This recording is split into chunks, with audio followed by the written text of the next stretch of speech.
How are you doing anyway? Well, you okay? Yeah, I'm feeling pretty good. Got a lot of sleep last night. Maybe too much sleep. It's such a minefield past 30 in it. Too much sleep, too little sleep. Oh, Yeah, impossible. and that one night where you get the perfect amount of sleep, you sleep funny, and now your neck hurts for 4 days. And now, yeah, I'm like, well, I got so much energy, but fuck me, I can't turn my head left or right. Oh, I hate it. I hate it when you're like, oh, I can look left, and oh, well, we're not. There's just no right turns. Yeah. I just need to make a right. We go left, left, left. I was looking at Pokemon Sleep last night. Have either of you two heard of this? I saw Steve posting about it, but I didn't Yeah, I've got a story here. I'll bring it up anyway. It's going a bit off track, but yeah, I downloaded this yesterday because it's just out, and I'll download anything Pokemon. Just have a quick look. Mm-hmm. It just came out. Like it literally just came out. Oh, okay. It's kind of interesting. I was like really drawn in by all the Pokemon stuff, and then it gets to a point where it's like, okay, yeah, now go to bed. We're just gonna like track your sleep and listen to you.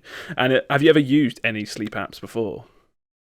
I have one on my phone that I very rarely open because I don't need that kind of information. Yeah, this one does the same thing as all the other ones, where like if it senses any like loud disturbances, it starts recording.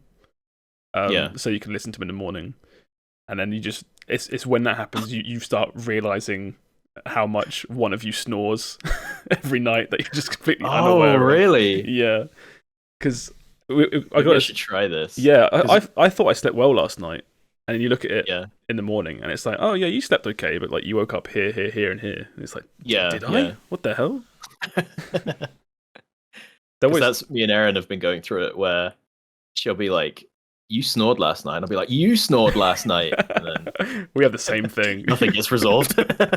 we were listening back to the recordings this morning from last night, and we both had it. Laura had it on her phone, I had it on my phone, and her microphone only picked up the fan that we had sort of aimed at her. So the recordings of the snoring are on my phone, but I'm adamant that it's picking up her snoring. Right. Even though it's on my phone. Oh, I think she's being sassy behind me. But very girls don't snore, Josh. That's the rules. They absolutely do snore. I can tell you that for a fact. But yeah, I played it like once last night, and I was I'm done. I think I'm done with that. What is it? It's like Pokemon walking one, but for sleeping instead. It's like you trade all your sleeping data for cute Pokemon gifs, basically, like dot gifs. So Isn't that strangely dystopian? It kind of is, yeah. You give up all your tasty data that's like worth money.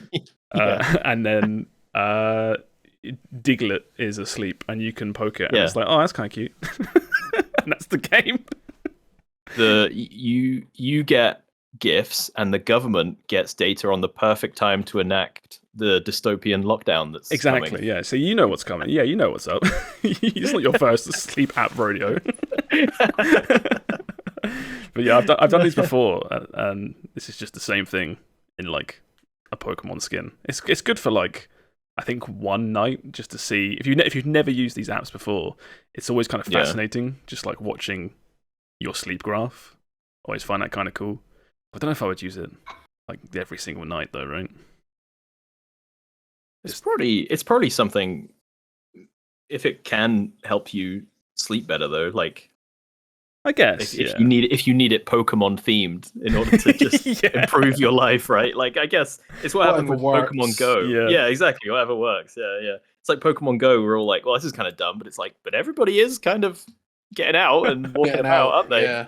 I want to find out if there's enough Pokemon-based apps to allow me to survive, if that makes sense. Like Pokemon Sleep, that gets you to sleep. Pokemon and get Eat. Pokemon Eat. And there's like Pokemon Workout. There was at one point, I think there was like a Pokemon Brush Your Teeth app. I swear that's real. Hang on. Can I get a Pokemon blood pressure heart monitor? And then, yeah. Pokemon Smile Brush Your Teeth song. I swear there was an app at some point. Pokemon Smile official trailer. Oh, this is going a bit crazy now, but yeah, I want Pokemon to dictate it. Pokemon diet and workout. Pokemon go-to job. Just Pokemon code. Pokemon code. Pokemon, yeah. That sounds like a really good I lived my life by Pokemon rules for a month. Here's what happened. Yeah, that's a viral video, right? Yeah, that's a viral video. Yeah. Just the video ends like, yeah, it was terrible. Like it all fell apart. There's not enough stuff. Yeah, I reckon you give that a go. Oh, this is it's getting a bit off the rails, so we'll do the intro and then we'll get back to whatever it is we're talking about. Hello, everybody. Welcome back to the Game FourCast, our weekly gaming podcast where we get together and chat about what we've been playing and the new news stories for the week. My name is Josh, aka BottlerWorks, and I'm here with Olive Meister Will. Hello. And Sammeh. Hello, I'm Sam. Should we just dive straight into the big game that we played together earlier this week? Yeah. I also want to give a shout out to Steve, who always does his bit, because I came up with a bit today and I backed out right just then. You failed. Oh no! I'll let you do it at the end. I couldn't do it. I don't know how he does it every week. Save it for the outro. If you do it at the outro, literally the last words, I guarantee you, like 5% of listeners probably make it that far, right? yeah. You'll feel safe there because only like 3 people will hear it, so you'll be much better. Better. We all played Exoprimal when it came out on, what was it, last Friday? And it's dropped on like Game Pass and stuff, right? What did you two think about it? I had a lot of fun playing this game. Just straight up, I really enjoyed this. What did you think, Will? Or Sam? Yeah, Sam. I was just gonna say, like, I had this conversation with a friend. It was very hard to say whether I enjoyed the game, which I think I did, or I just enjoyed playing with the boys. Yeah. I will say, compared to you lot, I played a lot of this solo queue in the end. Like, I think I had something to say about that as well. Yeah. You pulled an Overwatch on us. He pulled an Overwatch on us, didn't he? Yeah. What's pulling an Overwatch? Where you go off, play the shit out of it, and then go, oh, I'm done. And we're like, you want to get a play session in? You're like, nah, I put 13 hours into it yesterday. I don't want to play it anymore. Yeah, so now none of us are playing it. Happened with Valorant. And played it on your own. Well, the issue was, happened with Apex? I don't think it happened with Apex. Oh, I'm being grassed up here. This is not true. This is all fake news. The issue I had is that as soon as Game Pass ran out, I was like, I don't know if this is worth another. What is Game Pass, like £8, £9 now? I think. You don't pay £8 to play games with your boys. I bet you spent more on lunch today. What was lunch today? Lunch was it was like the nastiest chicken noodles you can buy from Sainsbury's. No, I did really enjoy this. But then as soon as it was taken away from me, I was like, I don't know if I want it back. I hope it's got legs. I think it'd be really cool to revisit in a month or two if it's still alive and kicking. We just explain what this is, right? I think a lot of people have heard about it. If you can. You give it a good go. Exoprimal is Capcom's new PvPvE multiplayer game. The premise is you are on a team of 5. You're all in mechs and you're fighting against waves of dinosaurs. And it's that's the PvE element. You push through, have to kill a bunch of PvE, and it's almost time trialed for the first part of the game. And then after you push through, you then get put into more sort of PvE, but now it's against another team doing an objective, and you have to finish first, and you can fight each other. Like ultimates and abilities and stuff like that. Very, very similar to Overwatch in that regard. But it's just bizarre because it's the Capcom sort of comedic twist, I guess, like the sort of stylings where it's all kind of quirky, tongue-in-cheek mechs versus dinosaurs. It's very odd. I can't really think of many games like this, right? I mean, you mentioned Destiny 2, right, Will? No, it more reminded me of a very weird offshoot mode of Earth Defense Force. is the vibes I got non-stop playing this game, because the game is good. The game is good looking ish, but it looks like a really up-resed PS2 game. If that makes sense. I know, everything I know what you mean, everything looks good, but it's like all super basic. It's like there's a car, and the car looks nice, but it's like it's not a lot going on. No, it's the most interesting car, with a little couple wheels on that car in it. And that's like the whole game is kind of like that, except for the mechs, which are the most intricately designed mechs I've seen since like Warframe or something. Really good mech designs, yeah. Yeah. Did you enjoy it? I'm same with Sam. I'm same as Sam. I can't tell if I had fun because of the game or because of it got the four of us together to play something, because we don't really play things as a four that often. And this was kind of a nice way to get everyone together. And it's 5, so we got us 4, and we got our buddy Rick to come and hang out. Yes, yeah. And I don't know, man. Fun. It was fun. It feels like for every good idea this game has, it's like 1 step forward, 2 steps back, right? Where you can point at something and go, "That's really cool," and then you can point at 2 other things it does, like pay like £60 to play it, paid battle pass. You have to pay to unlock characters. You can pay to early access to unlock characters, and there's loot crates. Wait, is there loot crate? I can't remember. There were, there's. We'll get to that, but carry on. And you could be like, those things suck. It's really weird, isn't it? Where it's got it's like a full price game with all these additional payment systems slapped everywhere. But also there's not a crazy amount there in the first place. It's really bizarre. Yeah. It reminds me of, remember your conspiracy theory about made for Game Pass games? Yes. That they just chuck on other platforms at full price because they're like, maybe we'll recoup some money here alongside whatever money they got from Microsoft to put it on Game Pass. Because it's like, what? Why would you pay full price for this game? It's so not worth full price. Holy crap! Or it's a games as a service, like through and through, which do not really get paid for. You don't buy these types of games. It's bizarre that this game's for sale in the first place, because these games don't exist to be sold. The other one I think of, which I know it had a decent campaign, but I always think of Gears 5. Where that game was... Hear me out. It was a game that was advertised really heavy for like play it day one Game Pass. It was Game Pass.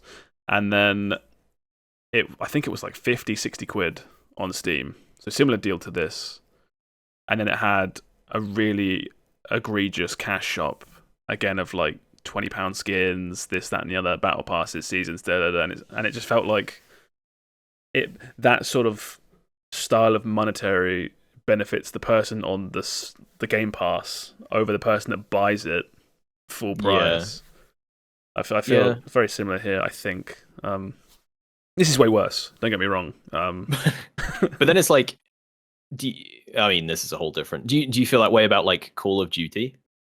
Where you pay £60 for Call of Duty, but most people play through the campaign once and then most of it is the multiplayer? I do feel that way specifically for the multiplayer. It's weird because a lot of people play Warzone, which is kind of detached at this point as a free-to-play thing. I think... Yeah, that's true. I think Call of Duty's multiplayer will make a lot more sense if and when it does inevitably come to Game Pass. Which may actually happen this year. If this sales stuff goes through by, I think they're saying October, they're hoping to close everything. You might see this year's COD on Game Pass. If not this year, then next year. Surely it can't move that quick, can it? You reckon? Game Pass? If they're that confident, they'll be setting up for it already, right? I suppose. It won't be like, okay, the sale is finalized, now start building for Game Pass. But they'll work on Game Pass. They'll be doing it right now. If they are doing it. But kind of lost my train of thought there. What were we talking about? Just this game and its monetization. It's ludicrous. It's like paying... Yeah, well, that's kind of Exoprimal though, right? Like, yes, we're already kind of bored of talking about it. No, I think there's some fun stuff. It's like, paying £60. It's like paying £60 for League of Legends or something. It feels... Yeah.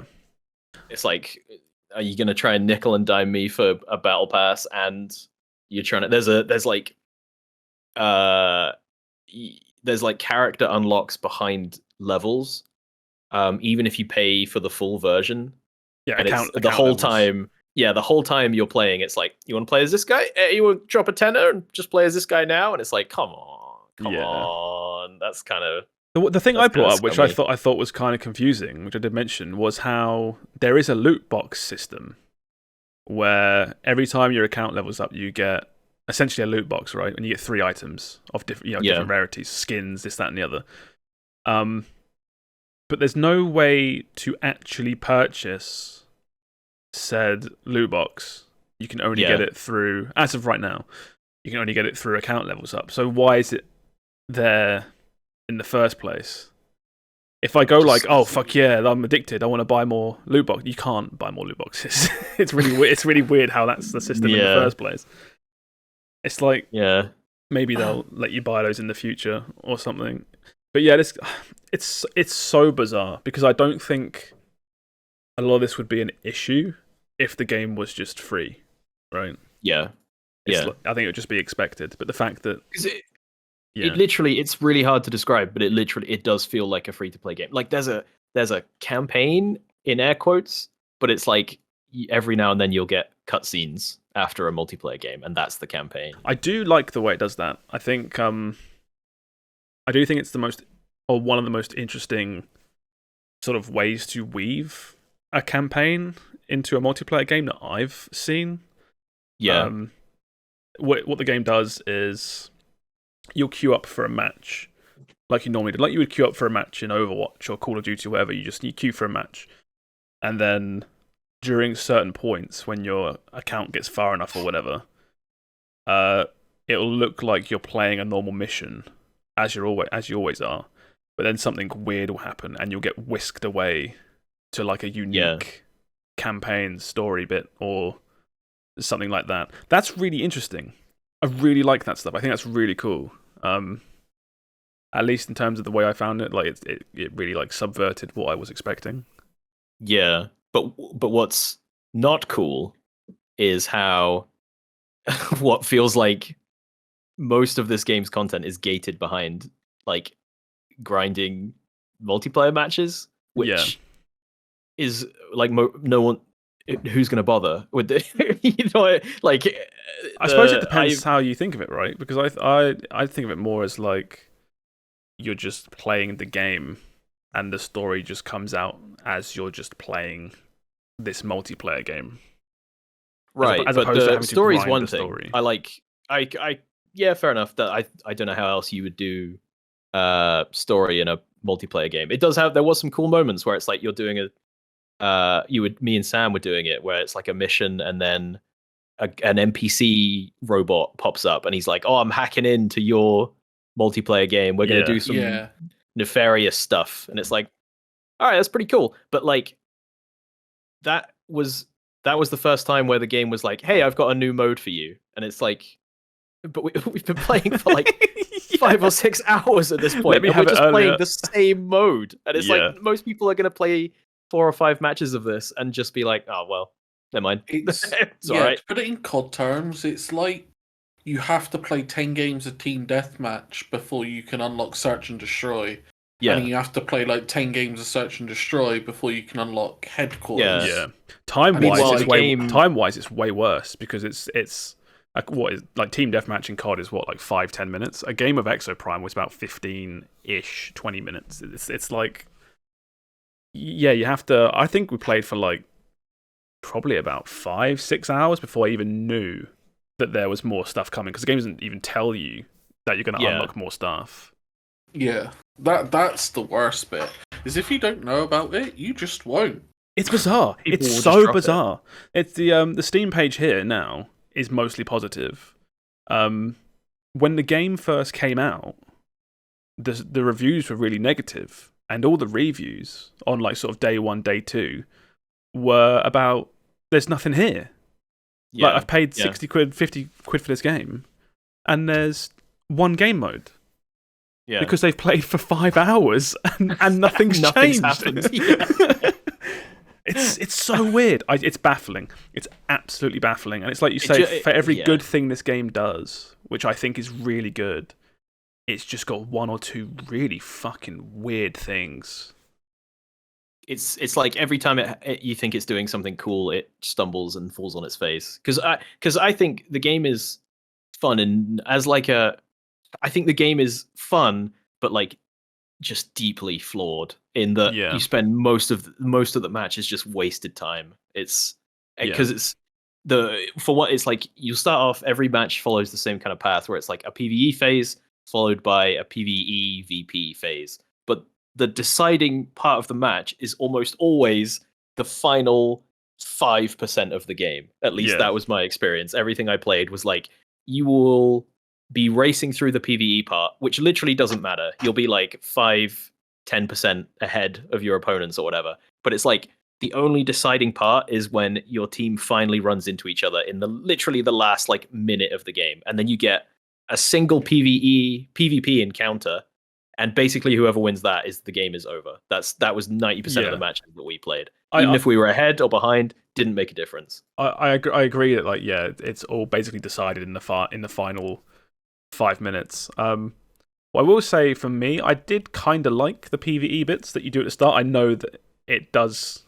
I understand that it can feel kind of pointless because it doesn't decide anything really to do with the ending, which is what decides the game. But I still found it quite fun. I kind of liked shooting all the waves of dinos and discovering, I guess, like little strats and things. I almost treat it as like a time attack or something. As like, how quickly can I optimize these little engagements? I thought it was fun, but I also thought it was kind of mindless. The game doesn't challenge you at all. Like, especially when we were playing as a 5. It was like, all right, you're on ad clear, you're the tank, cool, you're the healer. And it's like, we were talking about like dinosaur movies for 90% of those matches. And then it was like, because the game just does not challenge you whatsoever in those PvE parts. And then the PvE parts is like a PvP parts. Oh my God, this is going to confuse the shit out of me. The PvP parts is like a completely separate game almost. Yeah, I think there's a PvE mode coming soon, but I do think, even though stuff does unlock the more you play, it still needs more variance, at least early on. It needs like a dedicated PvP mode that is literally just PvP. Yeah. It needs a dedicated PvE, which is coming, but it needs that like now. It feels like when games would have, you'd have like your shooter, and you'd have your horde mode for the PvE players, and you'd have your team deathmatch mode for the PvP players, right? They're just fine. Those people are happy in their little hoppers. They don't interact at all. And then for a while, games were doing weird middle modes. Like the one I always think of is in Halo Reach, there was like an objective-based assault mode with like mobs and stuff in Halo 5. Halo 5, not Halo Reach. What am I talking about? And it was like, oh, we're gonna get both the PvE because the PvE players can kill PvE and the PvP players can shoot each other, and everyone is happy. And it's like, no. What actually happens is no one's happy because no one likes doing the bit that they're not a fan of, sort of thing. You know what I mean? And that's what this reminds me of, like a weird offshoot mode to a bigger game that doesn't exist. It's like two different picky eaters, right? That both like two different foods, and it's like, well, we've put a divide between them on the plate, and you only eat what you like, and the other person only eats what they like. It's like, no, you don't understand. I don't even want this on my plate. Like, I don't want it anywhere near me. Like, I don't even want to see it. Yeah. And what you end up is, like you say, you don't please both types of people. You just deliver a kind of watered down experience to both types of people. Because if you're a fan of PvE, you're going to love the first half of the game and then get absolutely pissed off by the second half of the game, and then vice versa. If you're the PvP players, are just going to be sleeping through the first half of this game, and it's PvP like because I want to play for the PvP, but I have to click through the stupid dinosaur wave defense mode for the first 10 minutes of every match. It's like, whoa, what the fuck? I don't want to do this. You have basically a 15-minute queue timer before you can get to the game. that I want to play. Exactly. Yeah, exactly. Whereas a PvE player can't enjoy the game because their entire win or lose depends on a type of game that they don't want to play.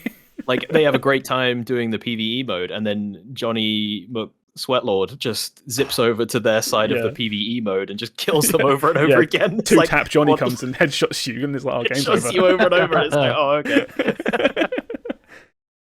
Yeah.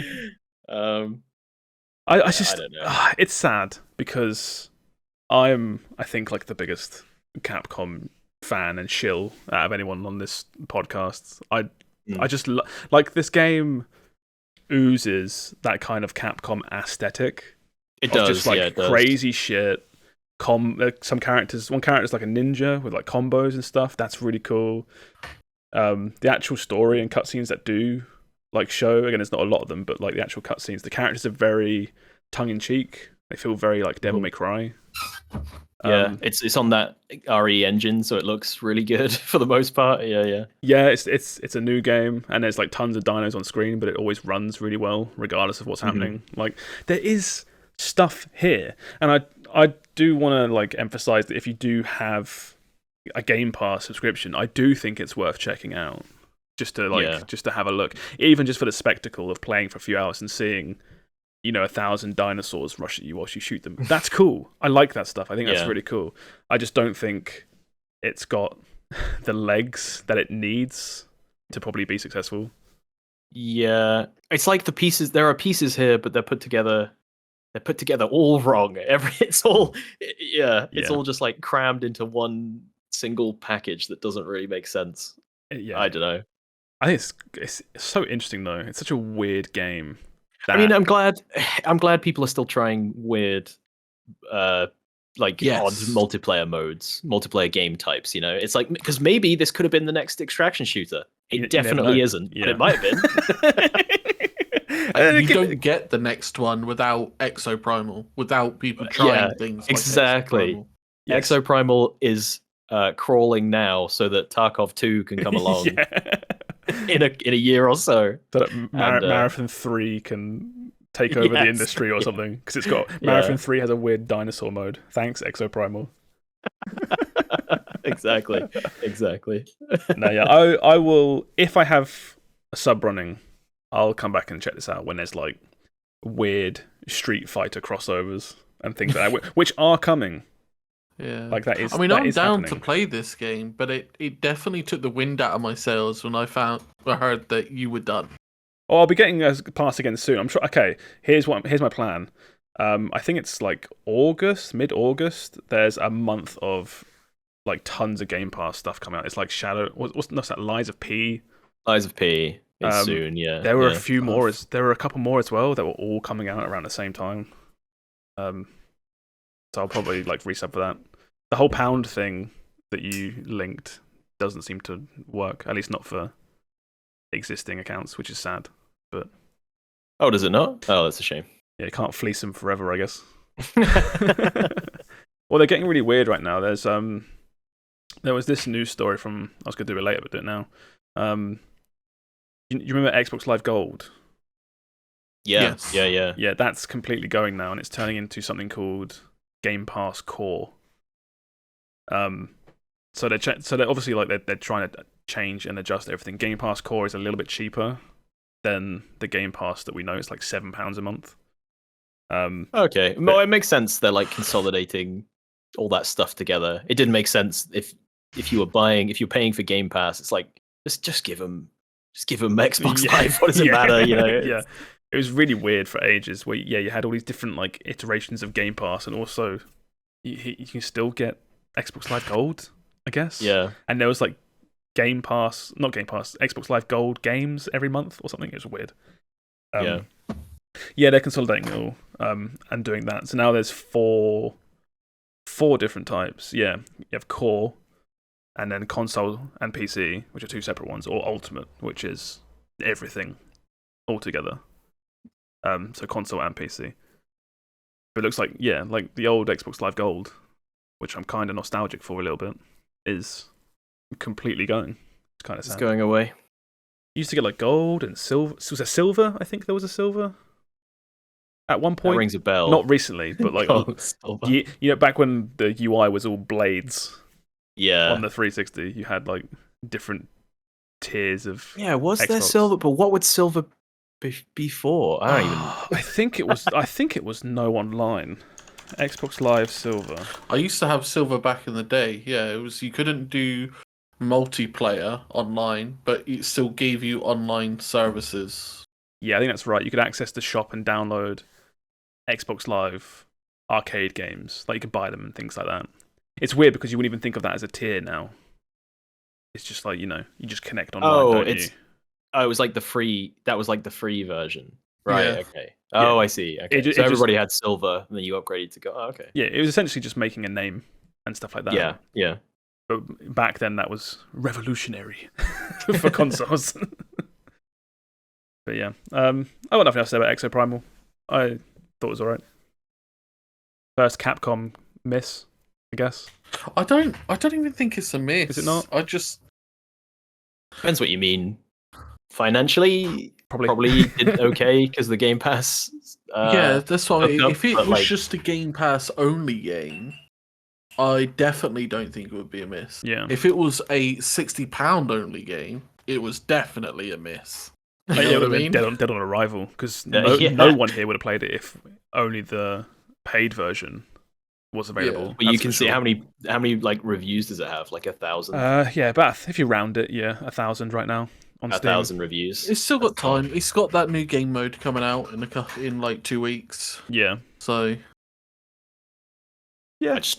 I don't think anyone will be talking about this game in a month. Maybe, I don't know. Maybe that's too harsh, but I think it'll, at the very least, it will see out its current planned content, which is Street Fighter. And I'm Monster sure. Hunter. And then there's like But then I'm sure those things are too far along. Yeah. And then after that, you reckon it will quietly.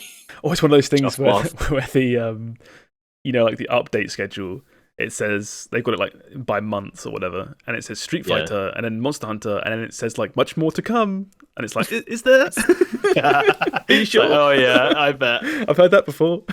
Like Babylon's Fall. Look forward to next season. I think it's a shame.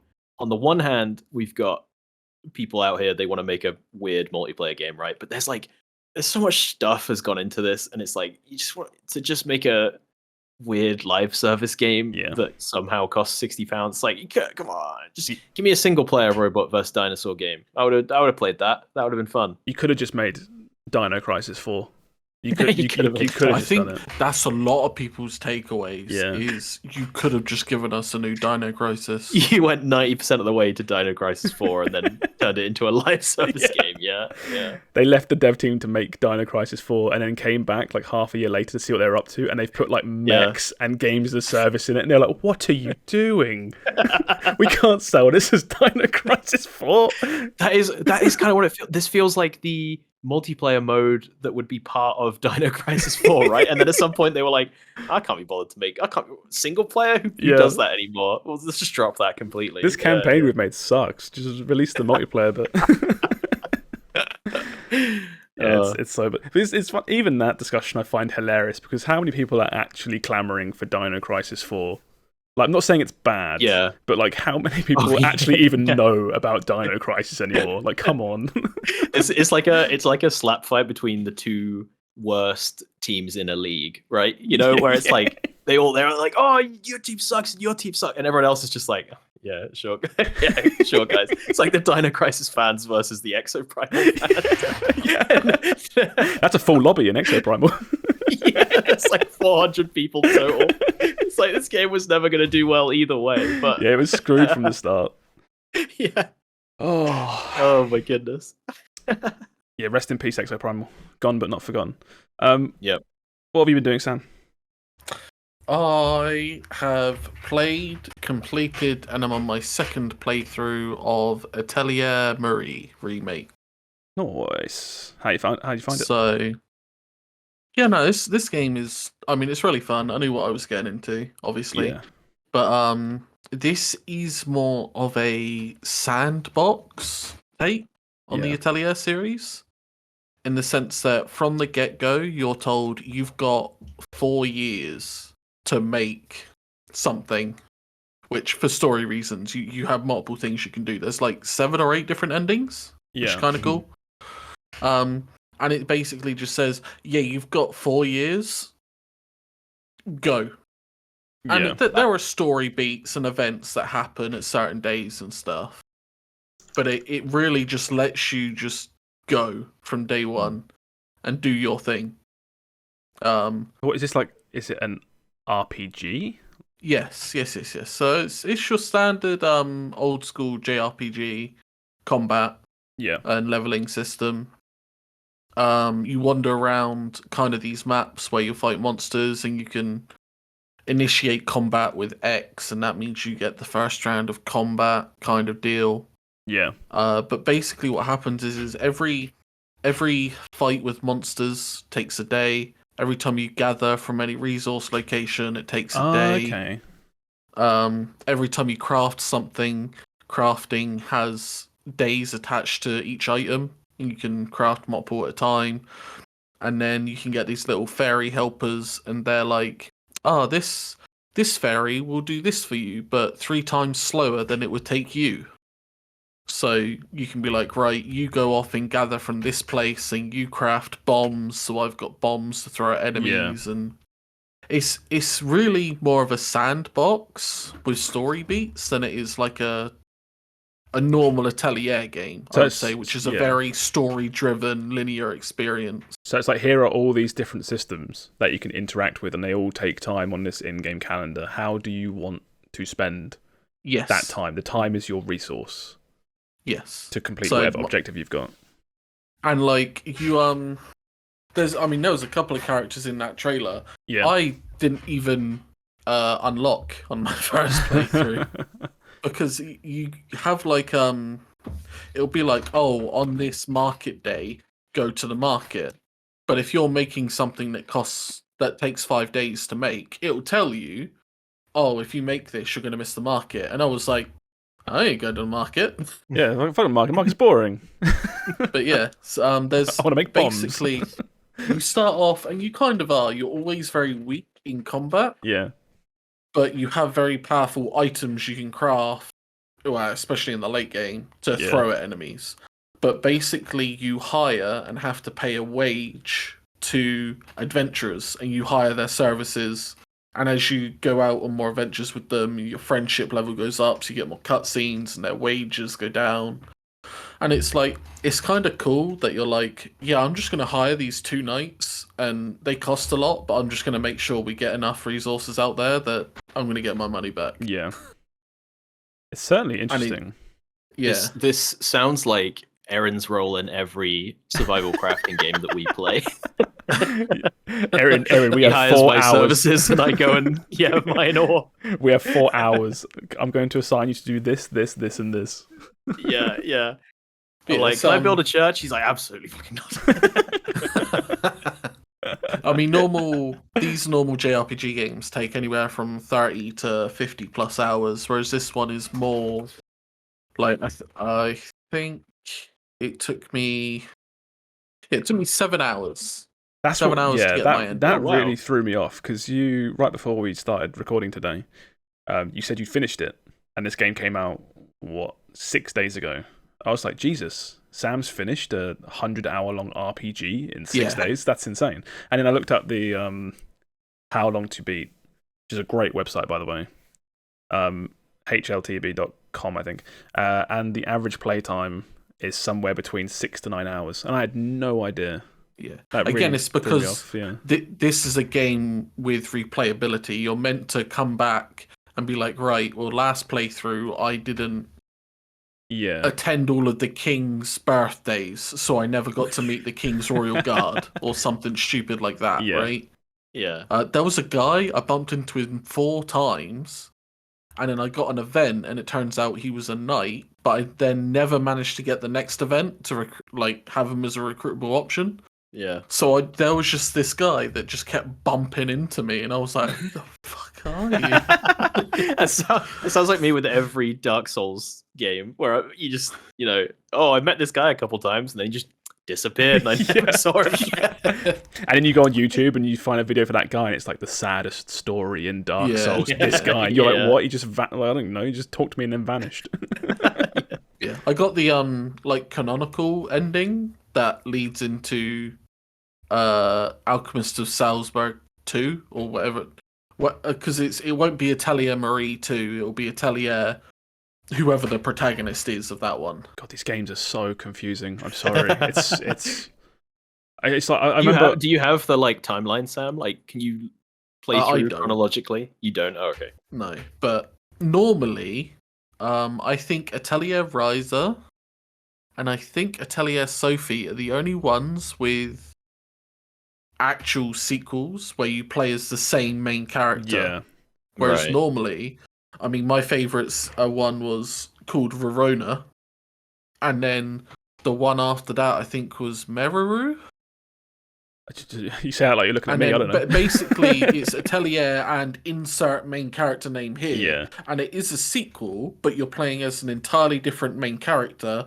But your old main character is in the world, maybe even in your party, like helps you out or whatnot, and is around. But you're not them doing them stuff. You're now new protagonist. That's kind of fun. And that's how they label it, rather than 1, 2, and 3. Is there ever been a game series that has that kind of like it's more the story of like the world and the characters just dip in and out? SMT? Kind of? Is there like a Dragon Age? Kind of Dragon Age, right? The characters pop up here and there, but it's not like I don't think they ever like intermingle in the same world. That's interesting. It is interesting, yeah. I can't think of a single game that does that. I bet there are. Like some. Yeah, I'm sure there are. Oh, yeah, I'm sure there will be. But yeah, I mean, this is also a niche game. I was going to say, not mainstream games, but Atelier. I mean, Ryza has done a lot for the Atelier series. Ryza has done impressive numbers considering where it's come from, of selling like 50 and it's copies. Got an anime. And it's got anime. I always forget about that. Matt keeps telling me to watch it. He keeps bringing it up because of the. Yeah, it's going to be very slice of life, very cutesy, chill. But yeah, no, this game's really fun. I'm playing through a second time. Does anything carry through? Criteria. Anything carry through? Does anything carry through from your first playthrough into your second? Okay. You carry over.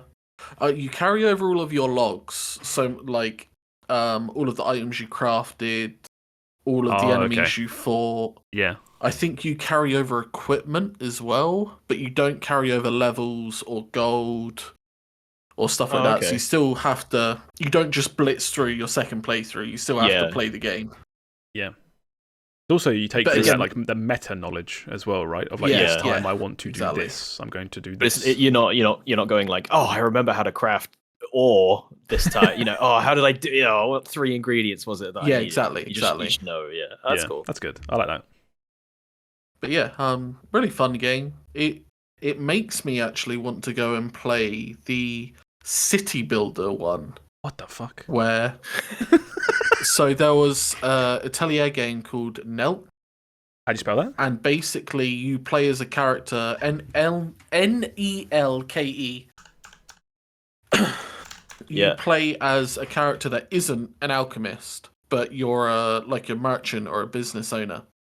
And basically, you build up a city and recruit all of these alchemists. What the fuck?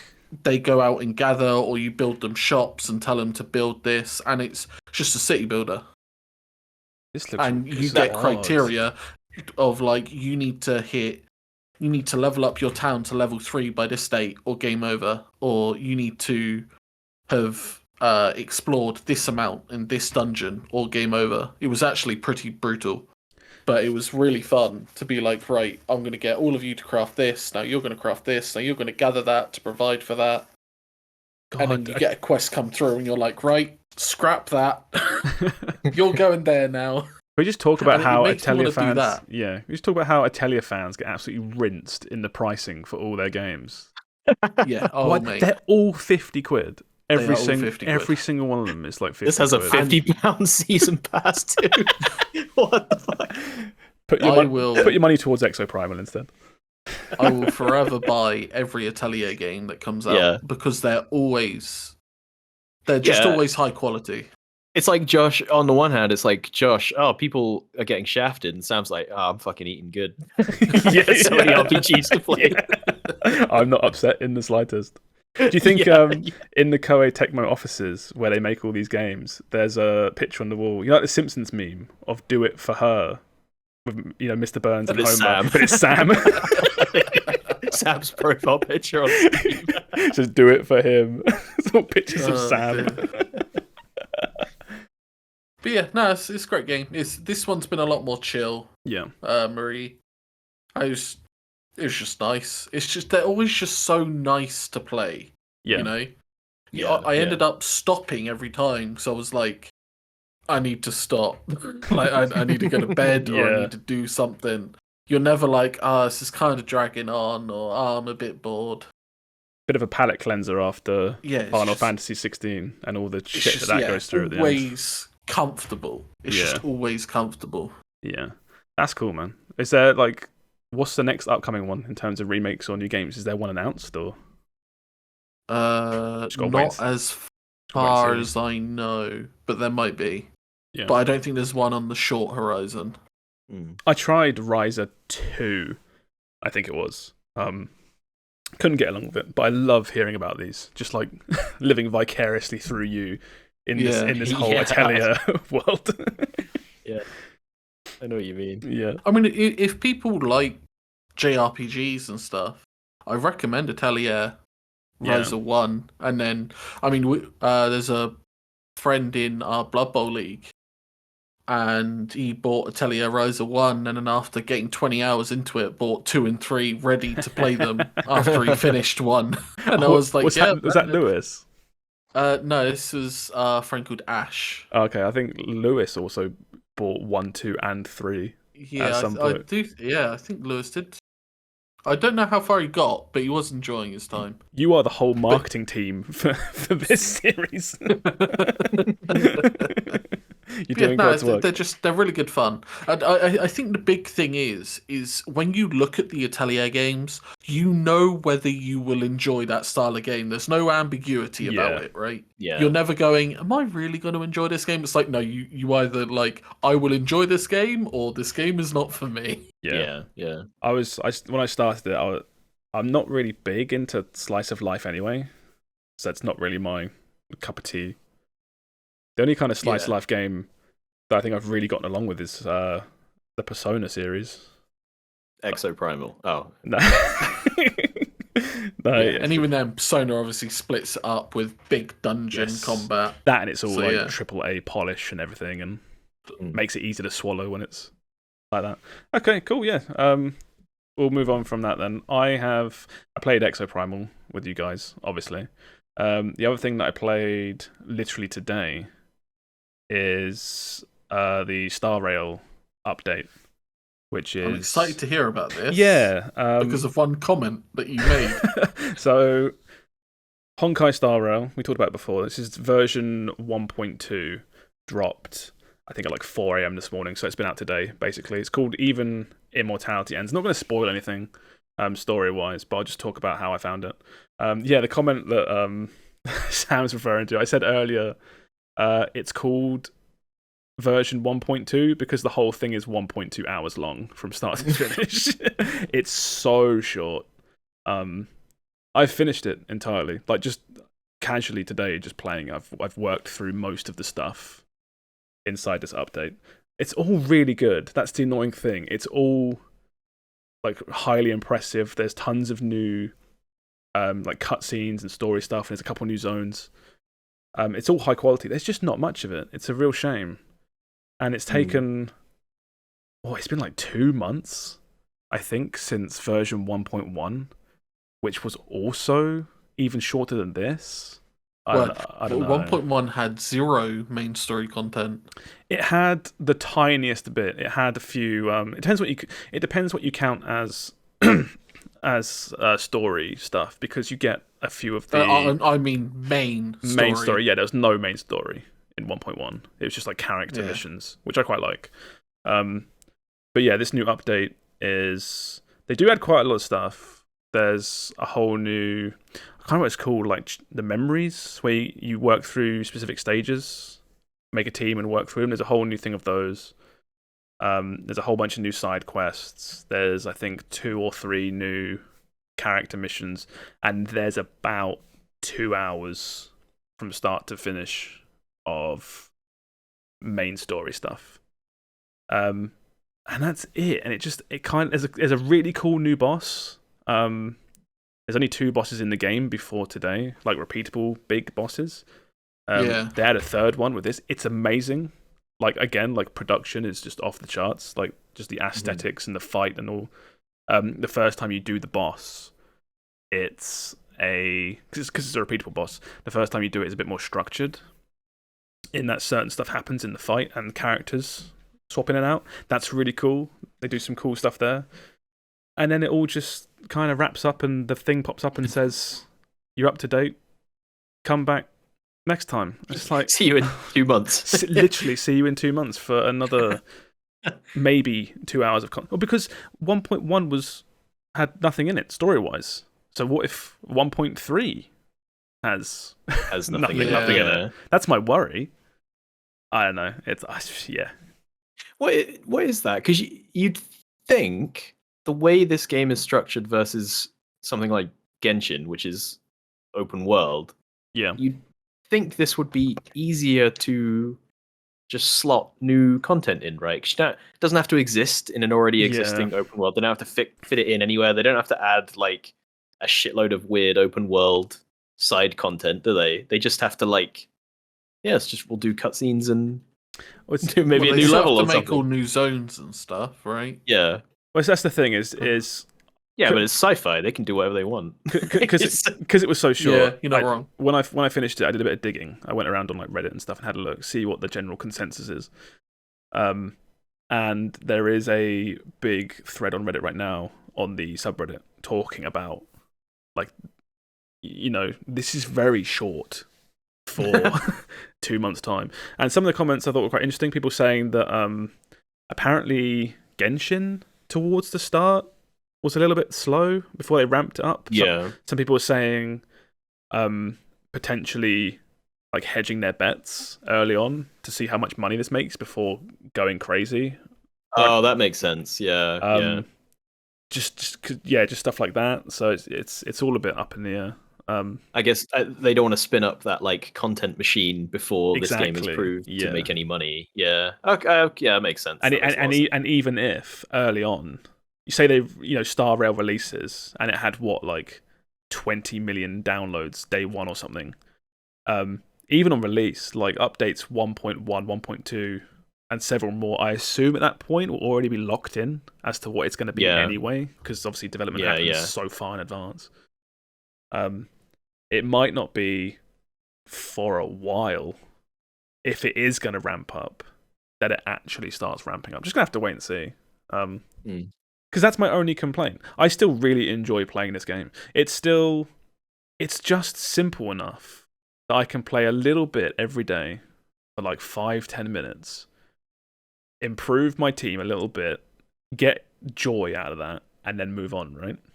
Yeah. And the idea, at least for me mentally, was every 2 months I come back and I can chuck a few days at it and get a bunch of cool new stuff. But it was just over in 2 hours. And it's kind of sad that it was that quick. Because you were saying, Sam, how you stopped, but you were going to come back for bigger stuff. Yeah. If you're out right now, I don't think it's worth coming back for this. I'll be entirely honest with you. The only other reason to come back is because I want a second healer, and I'm pretty sure we're on the second healer banner. Oh no, you've just missed it. Oh, is that ended already? It ended today. Wow, time is flying. Yeah. Jesus. I don't want to give you the FOMO or anything, but I have him and he's fucking awesome. It's fine if I've missed him. Yeah. Again, I am actually. I felt this after a week of stopping. It's so nice to not have any obligations and to wake up to think, right, need to make sure I send out those assignments, need to spend all my energy. Man, I just wake up and do things now. You become my man's become a normal member of society. You love to see it.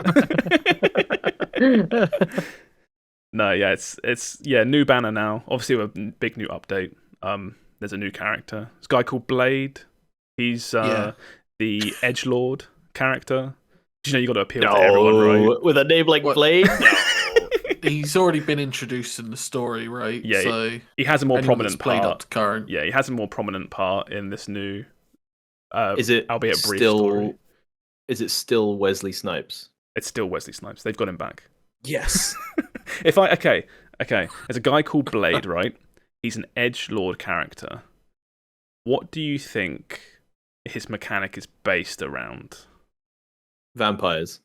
No, so the most edgiest thing. Oh. He damages himself. Power of darkness. Power of darkness, correct. To consume his own HP into doing powerful moves. That's so cool. He's on screen now. You see if you're watching.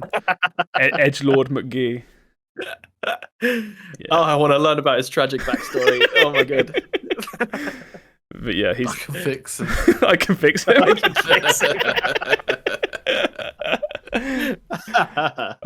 But yeah, I don't know. Weird complaint because I'm still gonna keep playing. I'm still having fun playing the actual game. I say playing. It's like a weird little thing that I have fun with for like 10 minutes a day. Well, because it's like an hour and a bit of JRPG is like not a lot, is it? It's weird because I've almost come full circle with this, where I was really enjoying it. I loved playing Star Rail when it came out. I just wanted more. And then a couple of weeks ago, we had that talk. That sounds way more serious than it is. We talked about like, what do you do in that game? Is that game fun? Are you actually doing anything, or are you just like addicted? And I was like, oh my god, this is dangerous for this conversation. I'm having an existential crisis.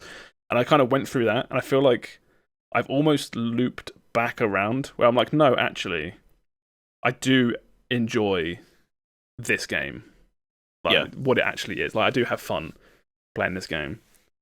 I don't feel like I'm playing it because, oh my god, what if I miss out? I'm playing it because I'm enjoying building up my team very slowly.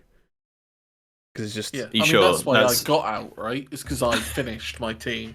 Yeah. Well, yeah, I have several teams now that are level 70 that I want. I have tons of level 80s now, which is max level. I have 2 full teams of 80s, and I want to get my other characters to 80. I don't really have a reason. I just that's just something I want to do with these characters I have. Apparently, people still like my Jing Yuan guy. I just keep. Oh mate, I'm using him. Just leave him every day. I use him every day. Sam, you can summon in. You played well. You can summon in people's characters to help you out. Sam maxed out one of the best characters of that element in the game, and then left. And now he's just there every day. If Sam's not playing, like an investment. Yeah, Sam is still playing because I am using his character every day. But yeah, he's a baller, man. He's absolute baller. He does a few moves, and then Big Golden Man slams his sword into the ground for like 50k damage or something stupid. It's so good. It's so good. But yeah, still enjoying Star Rail. I'll still play that, every day, a little bit here and there. As I said, if I were you, Sam, I would probably just, at this point, wait for 2.0. Whenever that is, like a year from now, or something stupid. Because... You're only saying that because you want to catch him up. Yeah, I need to get way ahead of Sam. You want the OP character. Yeah, definitely don't do this banner, Sam. He's just terrible. You don't want it. Yeah.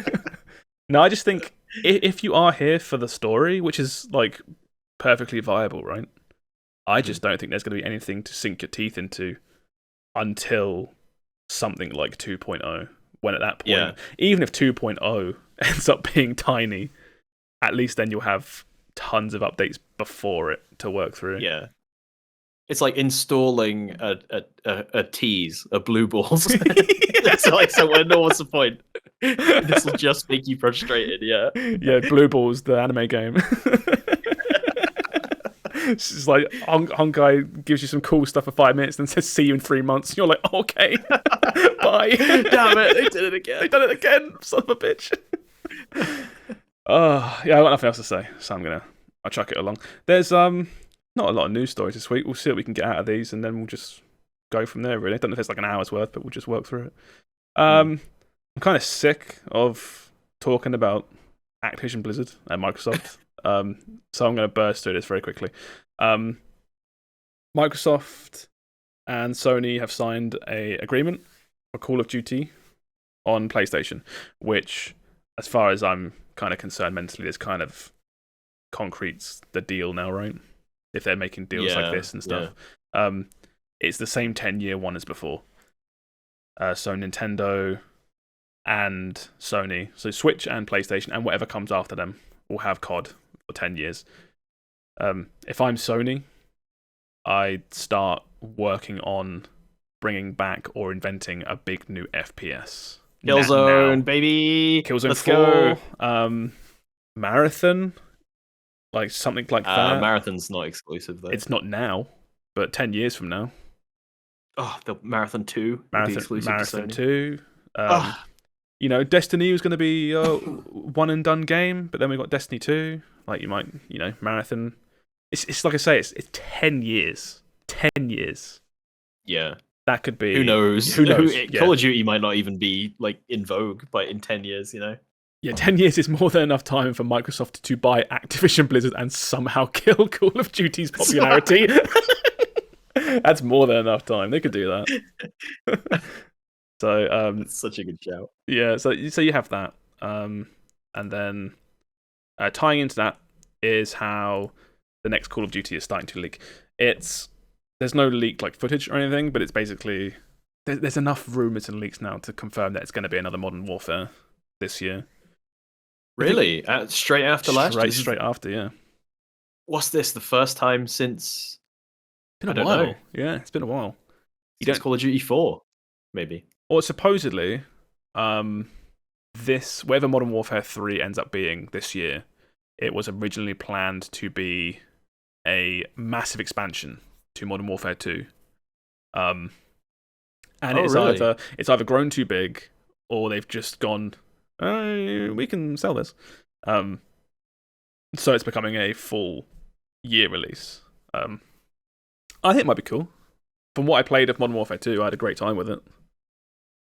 Especially as we were saying, we were saying earlier about how potentially could be on Game Pass. Maybe it'll be tight. 2 won't be, so I'm not going to understand the intricate Call of Duty story this year. Maybe 2 will be. Damn it! Can you imagine if the day the deal gets confirmed, they're like, oh, by the way, every single Call of Duty on Game Pass. What Call of Duty? Tomorrow, every single Call of Duty today gets dumped on it. Which one do you pick? Which one do you play? I go back to... I think I just go back to Call of Duty 4 Modern Warfare. Go straight to... Yeah, I think I would too. I don't mess with the original Call of Duties in like World War II and stuff. Yeah. Although I remember Call of Duty 3 being really popular, especially on like Xbox 360. It was the last big, like Call of Duty game in World War II before they went all creator class and all that stuff. Yeah. I used to have loads of friends in school play that. Do you ever have that? Do you remember that? No, I was completely on at Call of Duty 4. I basically never. I only played Call of Duty 3 after I'd already played 4, and I was like, oh, I might as well. I liked 4, so. No, I started at Call of Duty 4 because before then was just Halo 3. Yeah, that's true. Yeah, didn't need anything else. Do you remember how it's something we're like missing today? I feel like, but do you remember how fucking massive Call of Duty 4 was? It was. I remember going on a school trip and like the back, I'd say half of the bus was just people talking about Modern Warfare 4 and multiplayer and stuff. It was insane how popular it was. I think it's just because there was nothing else like it, right? Nothing it's like Fortnite now. Yeah. Fortnite is what COD 4 was to us, but it is on a bigger scale. Yeah, true. But COD 4 was that big. Like, it just was. There was a period of time where, like you say, you would wake up, go to school, come home from school, play Call of Duty, Modern Warfare, go to bed, wake up, school, COD, sleep. And every day it was just like hanging with your friends, playing COD 4. I remember there was like a year where if you didn't know how to strike up a conversation with like a guy around your age, you'd be like, "So you played that Call of Duty then?" They'd be like, "Oh my god, here's my loadout, here's my favorite map. Okay, I hate search and destroy. Fuck that mode." And it'd be like, "That's it, we're off. We're best friends." You have the old debate of like whether or not you like the shipment map. Is that what it's called? Shipment. Yes. Shipment. Oh god, do you remember that, Sam? The shipment map. Oh, that I always remember shipment is just like a 3x3 box. It's just how I remember it. Yeah, because you had the corners, you had the very center, and then like the other little nodes were just like. There was that one container that everybody camped in. That you had to try and flush the guy out. Oh, the guy, some guy with an LMG. Lying down with an LMG. Lying down. And like you would set up to throw a frag in there, but you'd just get got by somebody else would get you on his team, and it's like, we've got to shift this guy. Stop killing me. Yeah, so many people are like, I remember Rust and these other maps, but Shipment is the one that I always come back to because it was just for me, it's the pinnacle of mindless gaming. Yeah, you spawn in, you try and kill something, and then you die, and you repeat for. You know, you look at the clock, it's been 5 hours or something. It's like, I've done nothing. I've ranked up, though. That's pretty sweet. Yeah, got my gold AK, so we're pretty good there. But yeah, so I go back to Call of Duty 4 Modern Warfare. What about you? What do you play first? They all get dumped on Game Pass. What do you play, Will? I always meant to check out, but never played it. I always wanted to check out the Infinite Warfare, the space one with... Jon Snow. Kit Harington with Jon Snow. Yeah. I never played that one because that was like everybody hated that one for some reason. That was when it got revealed. Yeah, that was a really weird time for Call of Duty. Yeah, everyone kind of fell off the entire franchise for what I feel like maybe like 2 or 3 games. It became like super cool to hate Call of Duty. It was. I guess it's because of Ghosts, because everyone thought Ghosts was kind of naff. It was Ghosts, followed by Advanced, followed by Infinite. I think that's the order. Like that. There's a Black Ops in there Black somewhere. Ops 3 was in there, yeah. Somewhere. Yeah. But it's a really weird period of time where I feel like a lot of people, obviously people played them, but they weren't as front and center as they are again now. It was really that Modern Warfare remake that brought Call of Duty back. Yeah. It was the Black Ops 4 Battle Royale leading into the Modern Warfare reboot really brought Call of Duty back. For good measure. They were really good games. But yeah, I was the same. There was like, I think the last one I played was Black Ops 2, and I really liked it. And then Ghosts was like a launch title for next gen or something, right? It was, so I just didn't play it because I didn't have a next gen title, and I didn't want to play the shitty last gen version. Yeah. And then I just kind of dropped off the series. What do you play, Sam? I don't think COD is the game for me anymore. You wouldn't even some like zombies? You wouldn't boot up some zombies? I probably would. Man, I remember zombies when World at War came out, and I was like, this is incredible. Yeah, I miss some of the zombie stuff. I didn't play a lot of the Black Ops franchises.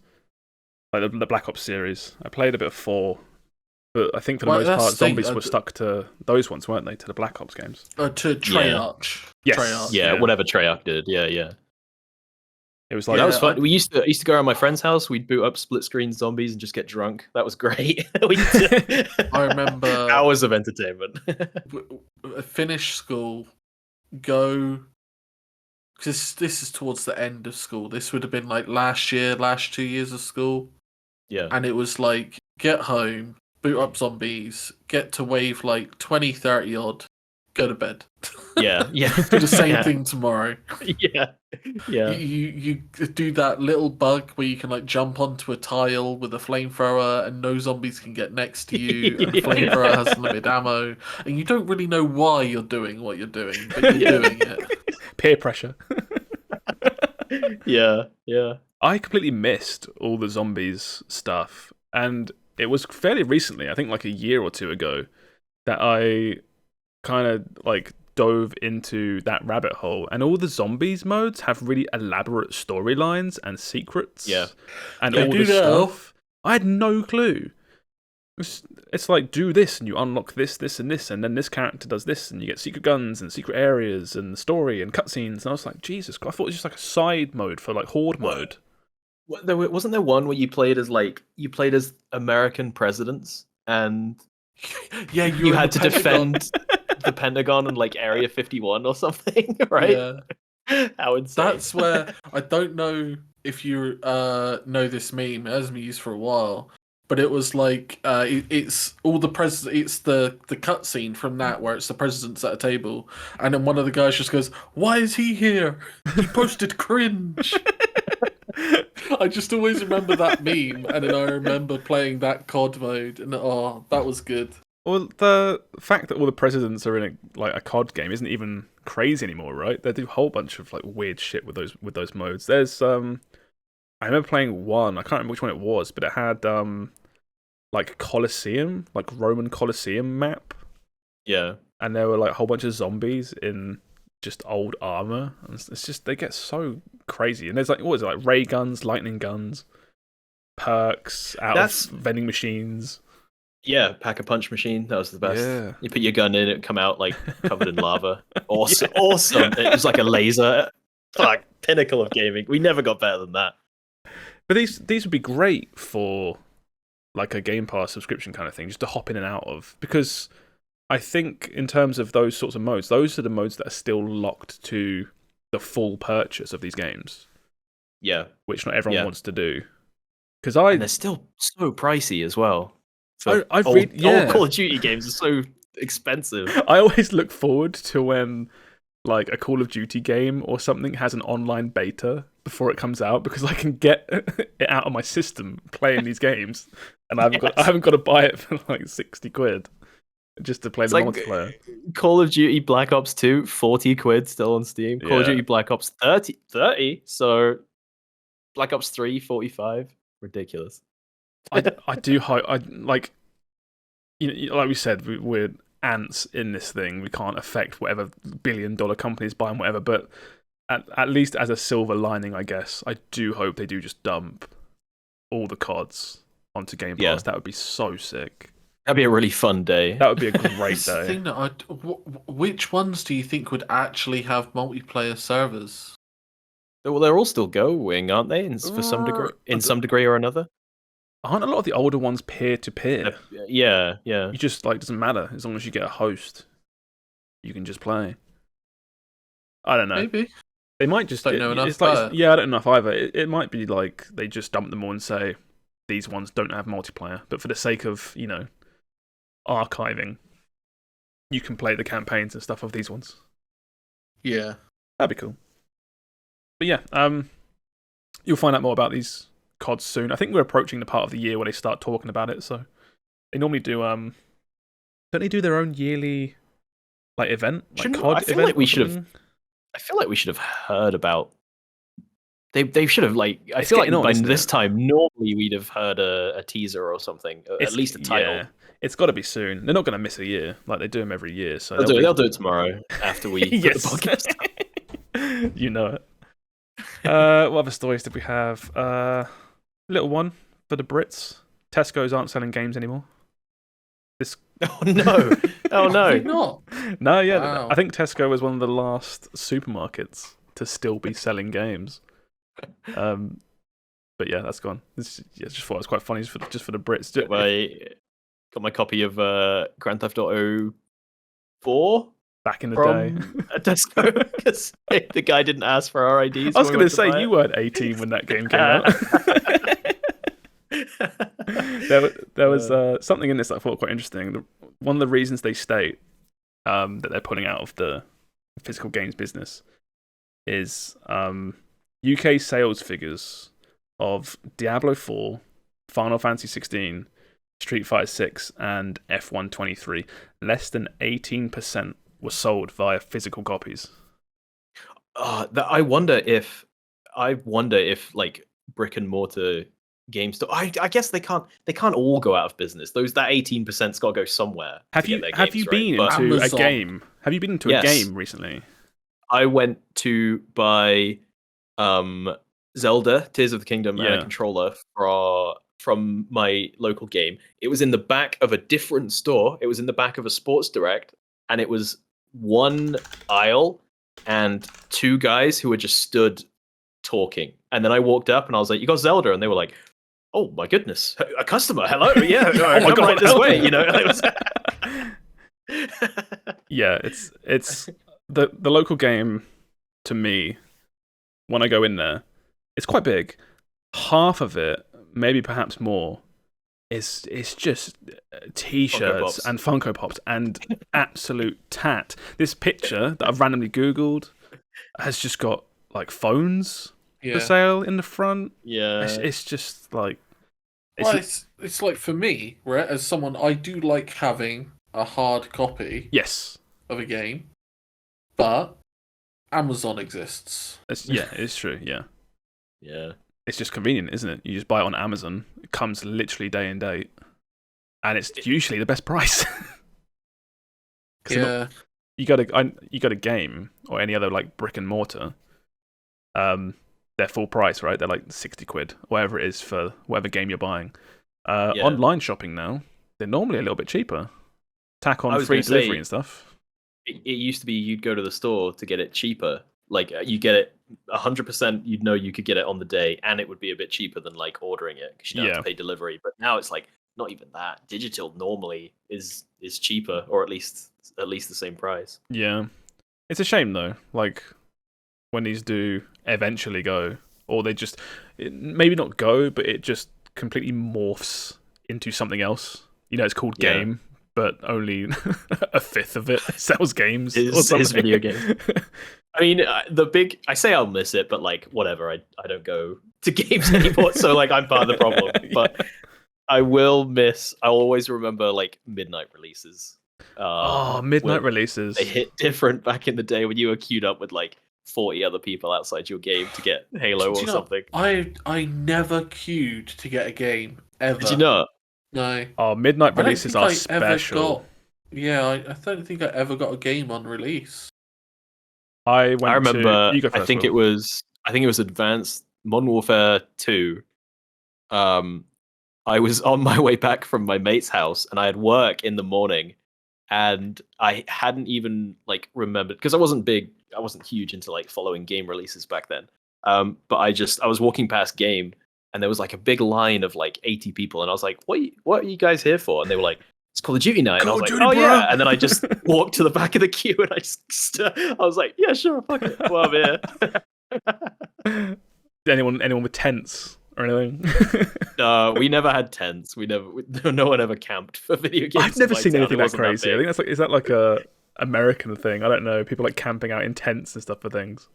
To be first to buy like Halo or something. Yeah, no, I never saw any of that. When I was little baby Joshua, I went to the midnight launch of the Nintendo Wii. And oh wow. Yeah, I pre-ordered it well in advance. Not because there's no way of knowing of any shortage, right? Yeah. Obviously, for anyone that remembers, the Wii was absolutely crazy to get hold of. Yeah. I just pre-ordered it because I was such a Nintendo fanboy. I couldn't wait for it. Went to the midnight launch, bought like 4 or 5 shovelware games. You get so caught up in everything. Yeah. It's like you want to buy Rayman Raving Rabbids and it Excite Truck. It's like, fuck yeah, why not? It's midnight, let's go crazy. And yeah, I can't remember how old I was. I must have been like mid-early teens, I think, maybe even younger. And then you just get home and you're so excited, but what you're going to do, start the Zelda playthrough at like 1 a.m.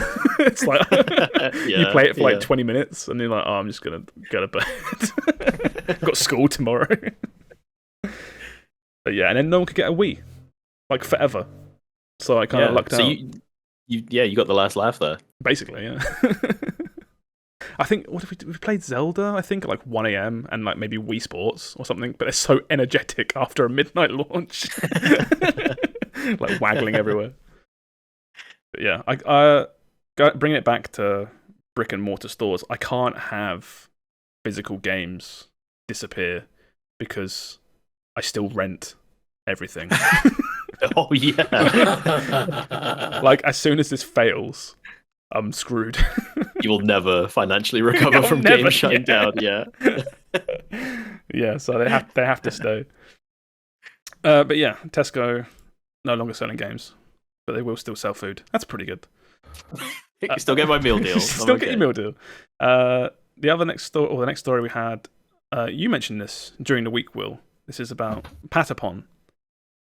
Yes. Getting a spiritual successor. Do you want to explain what Patapon is really quick, if you can? It's so Patapon is a fever dream that everyone had back in the PSP era of video games. But it's like a rhythm RTS. It's a very strange game, but you basically, instead of, in StarCraft, you've got mouse clicks and keyboard shortcuts.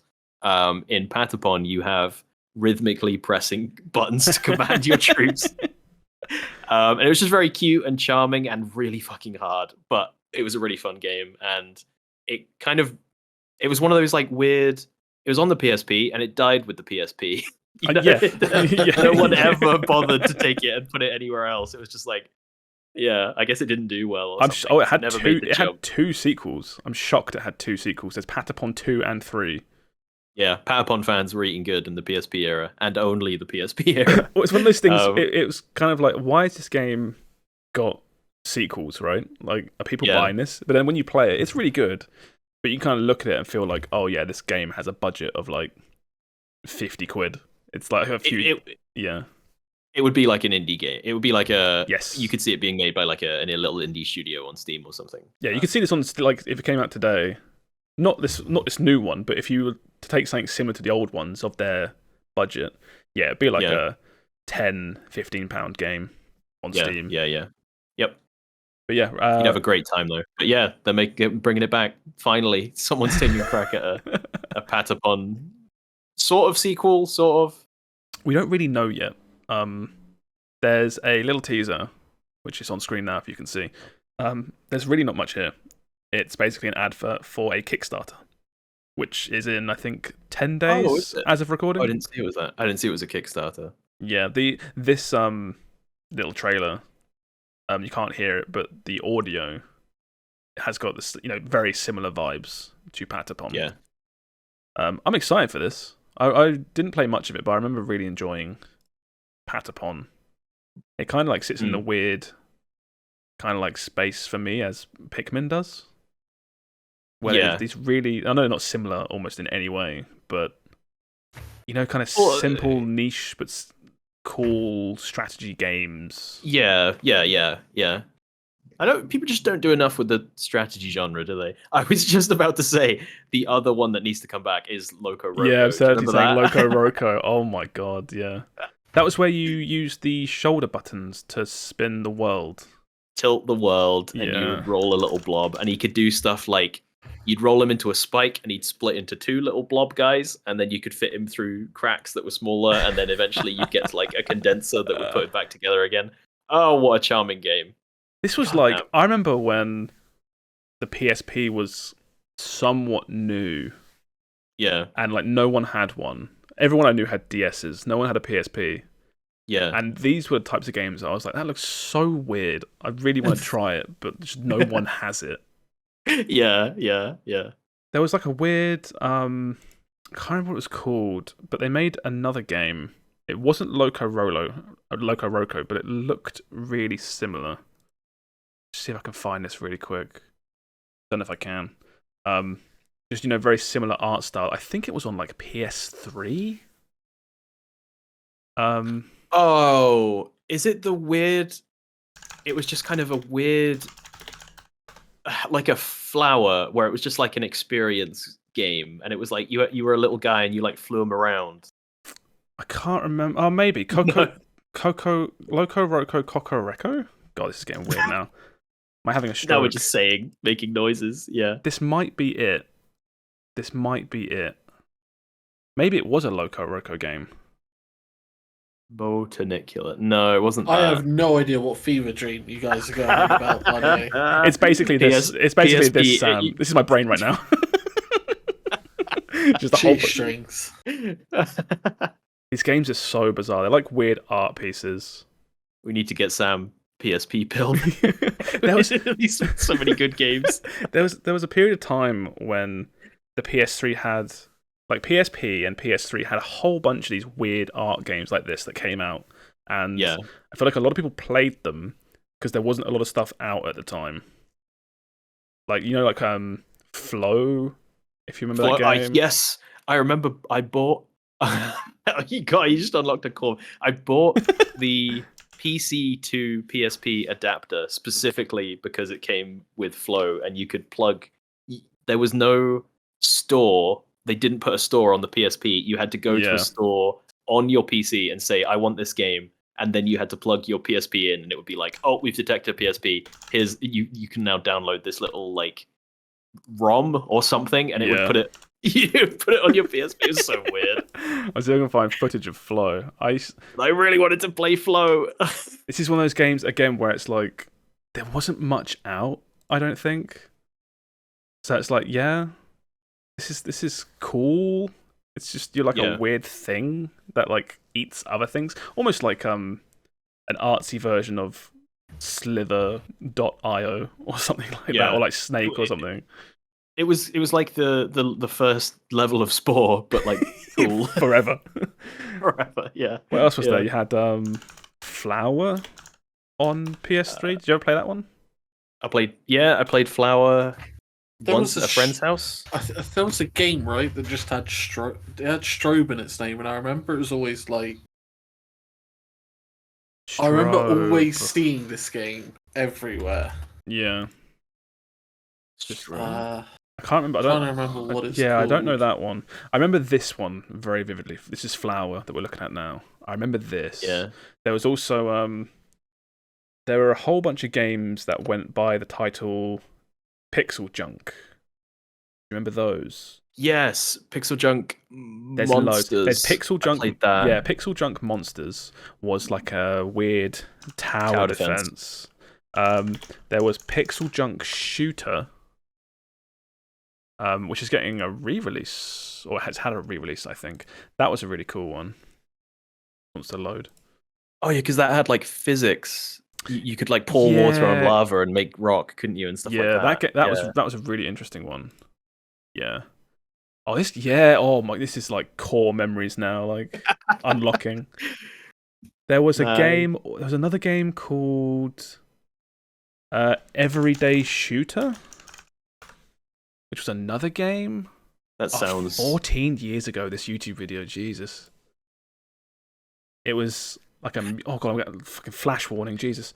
Echochrome. Do you ever play Echochrome? Echochrome, that's where you use the puzzle game with the mannequins. Yeah, with the, they were like optical illusions that you could like spin around and you had to get the guy to walk. Yeah, oh my god. Almost like Monument Valley kind of thing.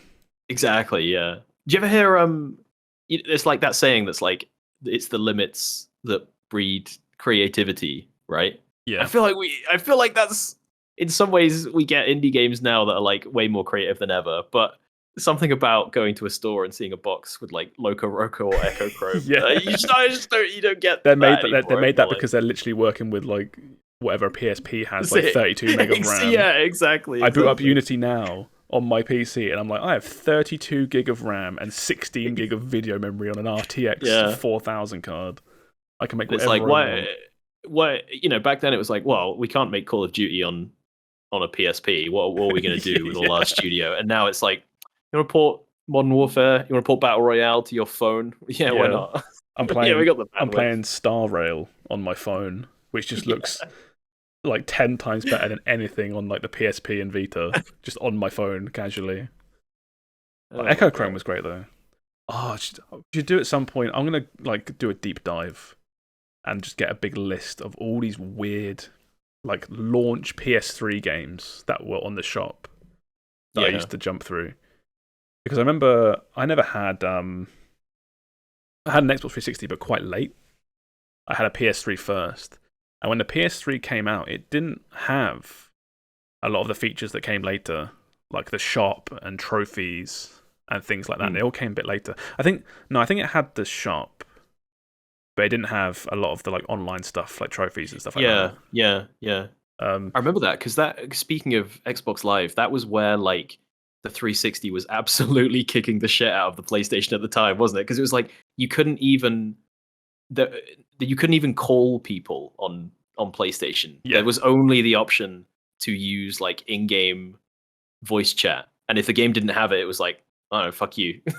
Like, I don't know, what, you got Skype nearby or something? Yeah. Good luck. Absurdly posted Explosion Man. Explosion Man. Which I've got here. Oh, Jesus Christ. This is the kind of stuff where when we play Game Duel or Guess the Game, it'll be something modern that I should know. I'm like, oh, I don't know. But then you could show me a quarter of a frame of Explosion Man, and I'll know instantly what it is. Yeah.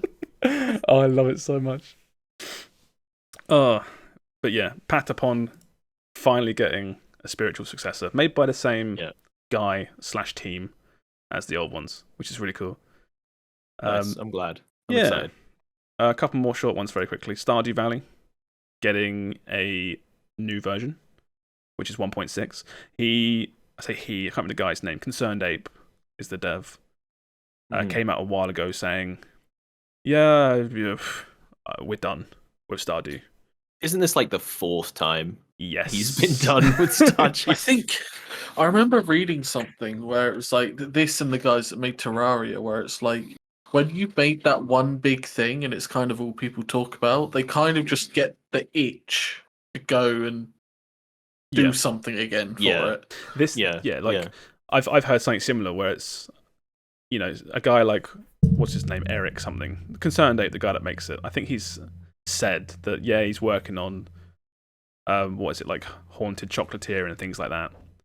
But Stardew is like his game. It's his baby. He'll never stop working on it because he loves to work on it, because it's his it's his passion project. It just happens to also make millions and millions and millions.